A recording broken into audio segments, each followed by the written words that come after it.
si sellernya menunjukkan bahwa dia tidak mampu melewati level terakhir, that's your entry point guys. That's your entry point. By the time kalian entry, look to market, boom ya.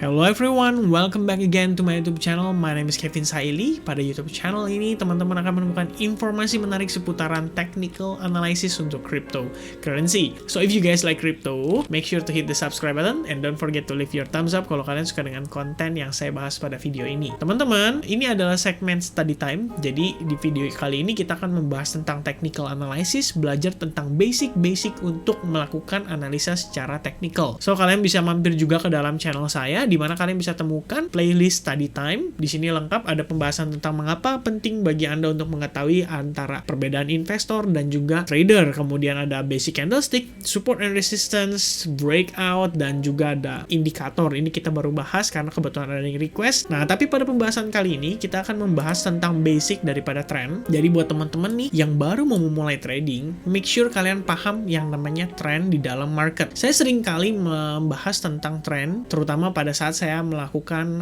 analisa di dalam video-video YouTube saya. Dan saya sering kali mention bahwa the trend is your friend. Jadi jangan pernah trading melawan trend. Boleh nggak sih sebenarnya? Ya nggak ada yang bilang nggak boleh juga. Ya boleh-boleh aja trading melawan trend. Cuman secara probabilitas resiko biasanya itu cenderung lebih besar ketika kita melawan tren. Artinya kalian itu melawan flow ya.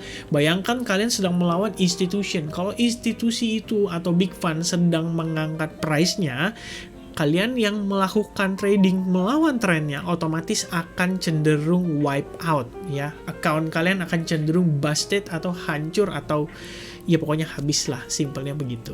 Jadi kita akan bahas tentang tren ya, hal apa aja yang perlu diketahui di dalam tren dan bagaimana cara kita memanfaatkan tren untuk melakukan trading.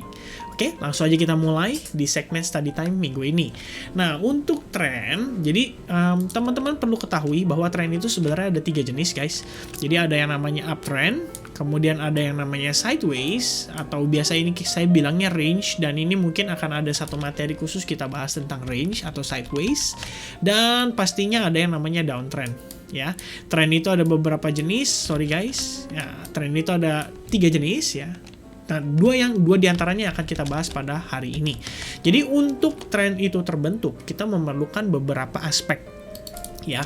Ini adalah beberapa aspek yang menurut saya dan juga berdasarkan pengalaman saya dan juga apa yang saya pelajari selama saya di industri market.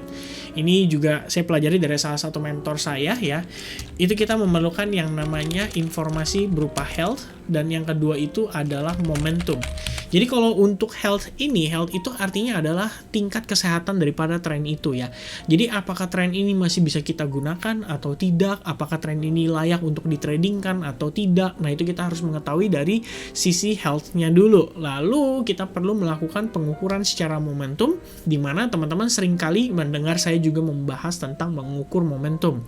Nah, fungsi dari momentum ini adalah supaya kita mengetahui potensi market berikutnya. Dalam arti, jika momentumnya melemah terhadap tren yang kita sedang perhatikan, maka disitulah kita bisa melakukan transaksi. Oke, kurang lebih seperti itu. Jadi ini saya buat seperti ini dulu ya guys. Kita akan bahas satu persatu dari health dan momentum. Lalu sebagai basic atau paling dasarnya, yang paling penting adalah untuk uptrend atau posisi uptrend, market itu harus membentuk level low, kemudian high. Oke. By the time dia terjadi breakthrough atau breakout di atas level tersebut, maka dia membentuk yang namanya higher high, dan di sini ketika dia terjadi pullback itu yang kita katakan dengan higher low. Oke, jadi pada dasar kita menemukan level higher high ya dan higher low pada market. Jadi ketika market membentuk kondisi seperti ini ya, dia high, kemudian low, higher high, higher low, higher high, dan higher low, itulah kondisi di mana market itu kita nyatakan sebagai uptrend. Oke, untuk downtrend otomatis sebaliknya ya, ini high, kemudian low, lower high, lower low, lower high, dan lower low. Nah, itu paling simpelnya guys ya. Jadi mungkin untuk lebih mempermudah saya coba tulis gini ya, lower low, lower high. Ini untuk market downtrend ya guys. Ini untuk downtrend. Lalu kalau untuk uptrend itu adalah high, kemudian low, and then higher high, and then higher low. Oke. Nah, ini untuk uptrend. Nah, sebenarnya gini, kalian nggak perlu pusingin. Intinya kalau kalian ngelihat marketnya itu membentuk sebuah proses atau progres di mana dia membentuk level tertinggi yang terbaru, nah itu kita bisa nyatakan itu sebagai uptrend. Oke? Ya, kurang lebih kayak gitu. Nah, langsung aja kita ke dalam chartnya supaya mempermudah teman-teman juga untuk memahami. Jadi di sini saya ada chart, saya keluarkan chart apa aja randomly, tapi mumpung karena kemarin AXS ini atau Axie Infinity tokennya itu lagi menguat banget, ini cocok banget untuk kita bahas supaya teman-teman dapat gambaran tentang bagaimana terbentuknya tren. Oke? First, kalau kalian lihat sekilas chart ini, bagi teman-teman yang bilang ini adalah uptrend, yes, that is good. Itu benar, jawaban yang tepat. Jadi kenapa uptrend? Pertama, di sini adalah level high, kemudian di sini ada level low, ya. Kalian notice ya atau perhatikan bagaimana si market itu bertahan di atas level high sebelumnya dan low sebelumnya. Oke. Lalu kalau misalnya kita tarik garis ke level kisaran sini, market sudah breach ya atau breakout dan membentuk higher high serta higher low yang baru. Nah, by the time market seperti ini kondisinya, oke. Even though kalian boleh perhatikan juga nih, perlu diperhatikan. Sometimes kalian gambarkan kayak gini ya. Ketika dia terjadi breakout, wah ini saatnya short, saatnya sell, saatnya taking profit. Padahal secara trend kalian lihat bahwa dia itu sebenarnya masih di dalam masih di dalam uptrend ya. Uptrendnya clear banget. Kenapa? Karena ya balik lagi level low-nya itu ada di kisaran sini gitu. Dan ini level low terakhir, which means ini adalah higher low. Oke? Nah, itu trend, perlu kalian pahami. Lalu by the time market terjadi breakout, oke, dia kondisi seperti ini, dia breakout, even though market menunjukkan adanya kondisi dia berpotensi membentuk yang namanya lower high, tapi kalian perlu perhatikan bahwa dia belum membentuk yang namanya lower low, which means ini masih low yang sama atau masih level yang sama dengan yang kita anggap sebagai higher low terakhir. Ya, higher low terakhir yang mana? Nah, ini higher low terakhir guys. Jadi ketika dia break, kemudian hold, market pullback, nah ini membentuk yang namanya low ya. Otomatis ketika marketnya naik dan dia ngetes lagi level tersebut, tapi dia tidak create yang namanya lower low, maka di sini kita masih consider dia berada di level low yang sama, sehingga kalian bisa tambahkan garis support minor sebelum market itu mengetes level resistance yang sebelumnya ada di sini. Oke? Saya harap teman-teman sampai sini nggak pusing ya. Nah, oke. So far kayak gitu. Jadi kalau kalian lihat simple, ini adalah high, low, higher high, higher low, higher high, higher low, dan potential higher high, higher low. Oke, nah sekarang pertanyaan berikutnya adalah gimana caranya kita mengukur health dan momentum yang tadi saya bahas. Oke, jadi ketika kita bicara market kondisi seperti ini, ya, oke, kalian tahu ini adalah level highest-nya terakhir kita, ya. Dan marketnya pullback, koreksi, ya kan, dia membentuk level low di kisaran area sini. Oke, lalu kita belum terjadi breakout pada kisaran area ini, benar ya? Jadi ini adalah salah satu candle atau salah satu percobaan, kita bilang percobaan, di mana dia gagal sehingga terjadi koreksi seperti ini, guys. Oke, fair enough ya. Berarti siapa yang benar-benar melakukan breakout itu adalah candle yang ini. Oke, itu yang akan kita hitung untuk mengukur kesehatan daripada si trennya. Otomatis kalau misalkan kondisinya kayak gini, gitu, ya. Ini kita nggak hitung, kita hitung yang ini, oke. Now, kalau kalian lihat kondisinya, dengan perbandingan pada saat dia breakout terjadi di sini, oke. Kalian geser candle-nya ini, ya. Kalian geser garisnya ini. Pertanyaannya, apakah garis ini, atau tren ini, penguatan ini, atau buyer-nya ini, lebih kuat yang ini, atau yang ini, guys? Oke. For those of you, atau buat teman-teman yang bilang, ya yang inilah Vin, yang pertama, yes bener. Artinya secara tren, kita sedikit lebih lemah dibandingkan yang pertama. Oke? Nah itu ya kondisinya. Jadi kalian bisa ukur tren yang ini pada saat dia breakout terjadi di kisaran area sini.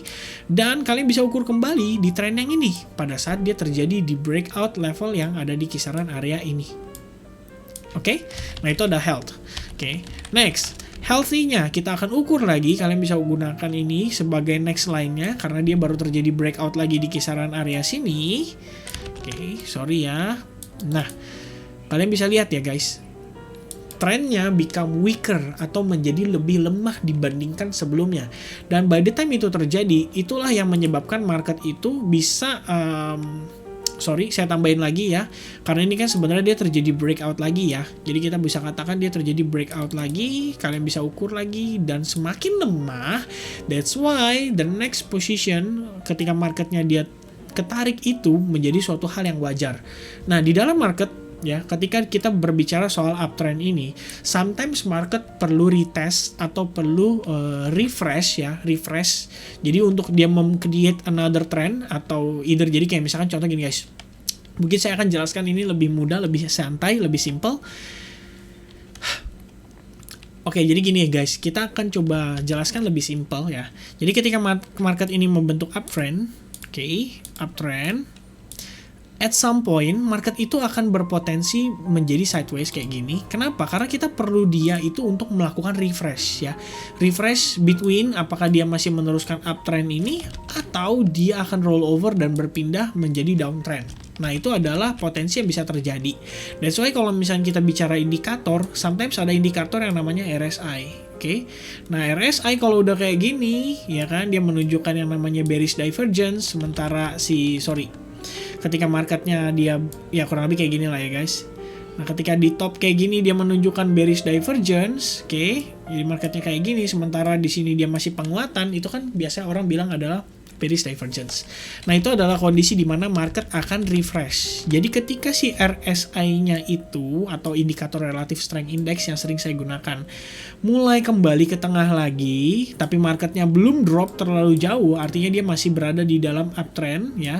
Dari misalnya recent high yang terakhir, gambar salah. Nah kayak gini, maka itulah proses refresh yang kita perlukan. Jadi kalau misalkan ternyata RSI-nya menunjukkan level oversold atau oversold tapi marketnya cuma begini, berarti trennya masih kuat.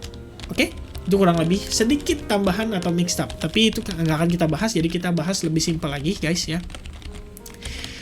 Nah ini ya pergerakan untuk market saat ini. Jadi saya geser ke sini, kita bisa ngelihat tren itu semakin lama semakin melemah ya. Kalian bisa ukur panjangnya, yang pertama tambah besar, kedua tambah kecil, ketiga tambah kecil, yang keempat bahkan tambah kecil. Nah itulah kenapa si market itu akhirnya terjadi yang namanya refresh yang tadi kita bilang gitu ya. Jadi untuk kalian mengukur, kalian bisa gunakan hal itu untuk bisa menjadi patokan kita mencari tahu bagaimana market itu masih dikatakan dalam kondisi uptrend yang sehat.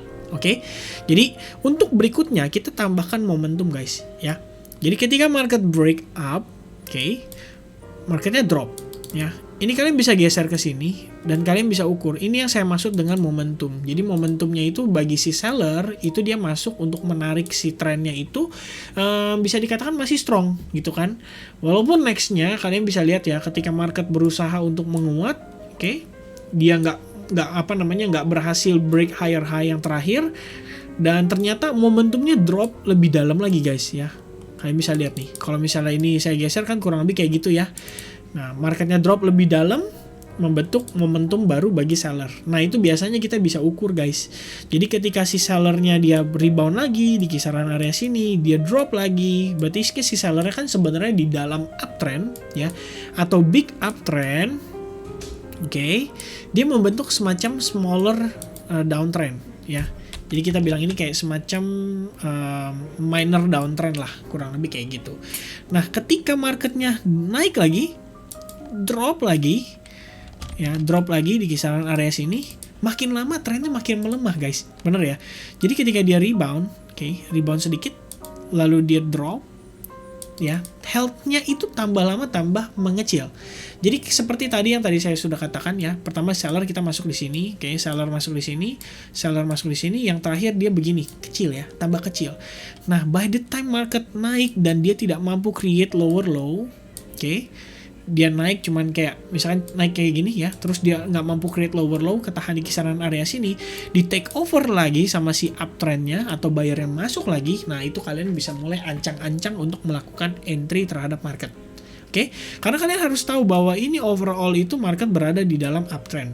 Ini adalah low-nya, ini adalah high level-nya, lalu di sini adalah higher high-nya. Nah, yang kita cari tahu sekarang adalah level higher low-nya. Dan potensial berarti ketika market menunjukkan kondisi ini, berarti ini adalah potensial level higher low kita. Oke. Nah, ketika kalian melakukan entry pada saat dia retest, si sellernya menunjukkan bahwa dia tidak mampu melewati level terakhir, that's your entry point, guys. That's your entry point. Oke. Nah, by the time kalian entry, look to market, boom, ya, very strong until dia create another uptrend lagi. Oke, kurang lebih seperti itu. Jadi itu adalah salah satu cara untuk kalian menentukan health daripada si trennya dan juga menentukan momentum atau mencari tahu momentum daripada si marketnya.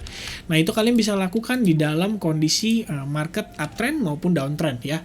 Jadi kalian bisa ukur kedua maksudnya dua sisi gitu. Jadi contoh lagi guys biar lebih enak ya.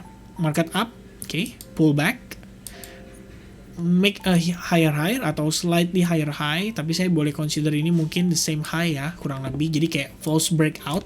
Remember, balik ke study time, belajar tentang false breakout ya, how to identify true breakout. Oke. Nah, market drop. Oke, this time seller kelihatan mulai main ya. Seller masuk. Oke, kalian boleh ukur momentum seller dari sini. Oke. Ketika dia break, oke, ini kayak 50% lah ya. Let's say kayak gini, saya geser. Oke. First situation 50%. Then market start creating lower low. Oke. Dan kalau kalian ukur, jelas dong ya, semakin melemah untuk kondisi low, maksudnya si sellernya, lalu dia sedikit pullback. Oke, saya geser lagi nih, sorry, ini mungkin kita anggap sebagai satu kesatuan aja ya. Dia pullback full, dan dia melahap full si candle seller yang terakhir. Dan kalian boleh lihat ya, di level ini, dia terjadi breakout ya. Artinya si seller yang ini itu nggak make money guys ya. Seller yang ini dia nggak make money. Jadi by the time dia nggak make money, kita geser lagi chartnya seperti ini. Kalian boleh tambahkan line di kisaran area sini. Oke. Dan kalian boleh tambahkan line di kisaran area sini. Ya, itu sebenarnya adalah entry point kalian. Jadi zona buy kalian itu berada di kisaran area ini gitu ya. Ini adalah demand zone-nya kalian. By the time kita tahu bahwa si seller udah nggak mampu create yang namanya lower low, bahkan dia membuat semacam kayak false breakout, itulah kita bisa consider sebagai potential level higher low kita yang baru.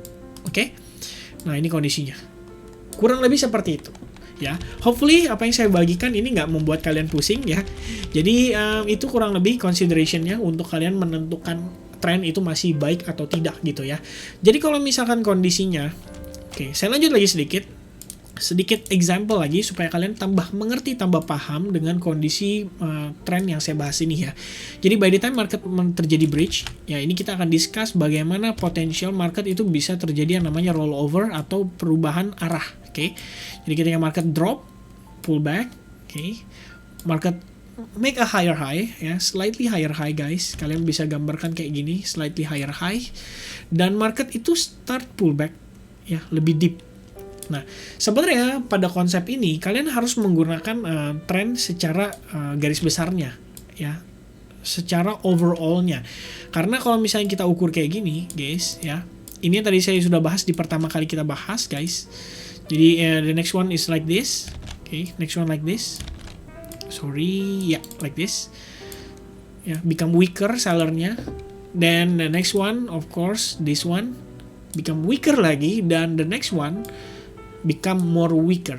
Oke, atau melemah lagi dan lebih lemah lagi, lebih lemah lagi, lebih lemah lagi. Berarti secara healthy-nya itu kan udah jelas ya. Kesehatan si tren itu semakin lama semakin melemah. Nah, by the time kondisi yang terakhir ini itu adalah kondisi di mana lebih baik kalian jangan entry market atau long market, karena berarti itu merupakan indikasi kita bisa ngelihat market itu kemungkinan switch. Oke, ada kemungkinan switch. Makanya kalau misalkan kita ngelihat kondisi market kayak gini ya, mostly orang bakal bilang apa? Head and shoulders ya. Sebenarnya in terms of trend itu udah jelas sekali trend. Ya, in terms of trend. Kalian lihat market break high lalu pullback-nya 100%. Itu udah menunjukkan weakness, sign of weakness, momentumnya sudah melemah. Slightly higher high ya. atau higher high, tapi dia nggak mampu create yang namanya higher low. Nah ini kan secara momentum, ini koreksinya sudah 100% guys. Jadi by the time market nggak mampu menunjukkan kondisi ini, bisa break level ini, itu sama aja kayak kondisi yang tadi saya bahas di kisaran area sini. Oke, by the time market nggak mampu, this is your long atau your entry point. Oke? Kurang lebih seperti itu. Nah itu penjelasan juga untuk si head and shoulder supaya kalian dapat gambarannya, right?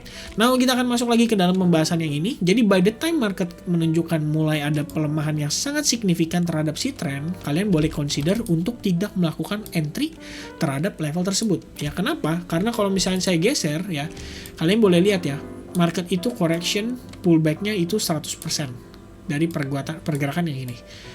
Which means ini adalah potential yang namanya head and shoulders ya.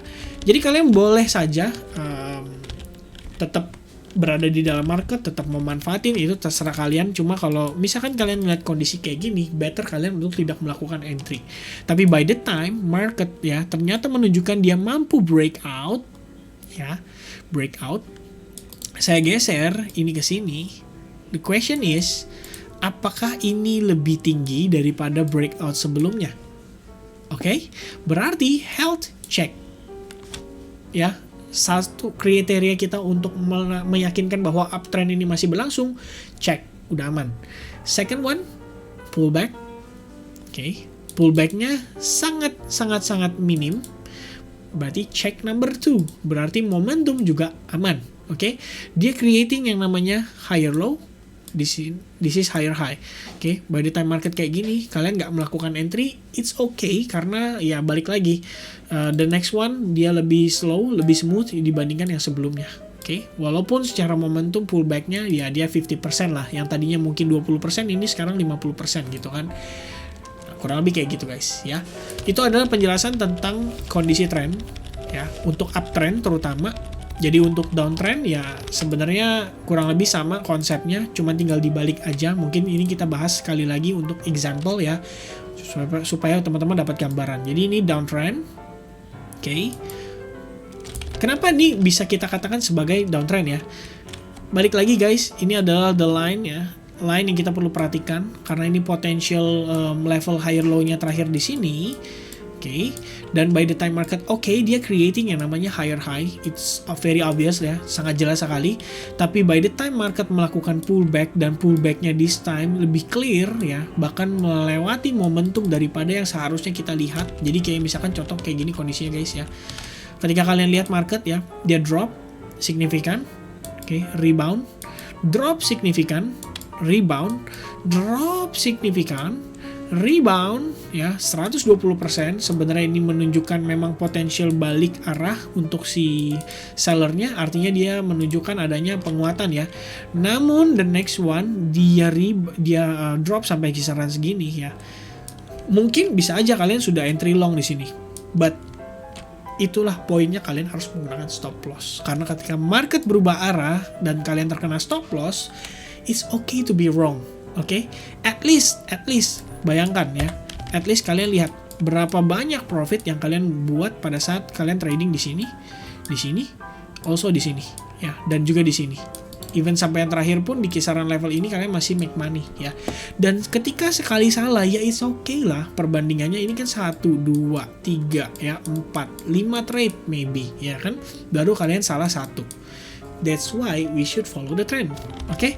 Dan by the time market start shifting, kalian tahu kalian kena stop loss. Oke, berarti kita sekarang itu memang sedang memasuki potential downtrend. Maka yang kalian lakukan terhadap si market ini adalah simply kalian menghitung yang baru. Oke? Jadi ketika market drop, oke, level higher low terakhir atau higher low terakhir yang ada di kisaran area ini ya. Yang ini guys, itu sudah di breach atau sudah di breakdown, artinya clearly market itu start shifting ya. Dan kalian lihat, kalian ukur lagi sekarang health-nya yang baru, kalian ukur lagi momentum yang baru, start over lagi ya kan, ulangi lagi dari awal. Market drop lagi sampai kisaran area ini, terus pullback. Pullback kayak gini guys. Kalian ukur lagi, geser ke samping, kalian ukur lagi, dan seterusnya. Jadi ulangi lagi proses yang sama terus menerus. So as long seperti kondisi yang tadi ya, ini adalah potential lower high-nya dimana ini adalah false breakout ya, atau false breakdown. Berarti di sini ada level low alias lower low, karena low yang terakhir itu ada di sini guys. Ya, ini low, ini high. Oke, lower high, lower low, jelas ya. Nah, ketika marketnya drop, breakout lagi, nah itulah ya, downtrend masih berlanjut. Oke, even though market rebound sampai kisaran level sini, ingat, this is still our lower high. Jadi memang potential retest itu bisa terjadi. Tapi kalian bisa ukur momentumnya menggunakan si momentum yang tadi kita bahas ya. Buyer masuk, drop. No higher high, drop. Nah, itulah entry point kalian. Oke. This is when you hit the short. Oke. Kurang lebih itu penjelasan seputar tren ya. Simple banget kan, basic atau dasar daripada market bisa mengubah, bukan mengubah sih, untuk bisa memberikan kita informasi begitu besar sehingga bisa sangat bermanfaat untuk kita melakukan trade. Kalian juga bisa terbebas dari yang namanya, kita nggak bilang terbebas lah, at least probabilitas kalian untuk lose itu lebih sedikit kalau kalian follow the trend. So make sure if you guys like this video, hit your thumbs up ya. Jangan lupa untuk subscribe channel ini dan juga nonton video study time yang lain supaya bisa membantu teman-teman dalam trading. Thank you very much. My name is Kevin. I'm out. Peace.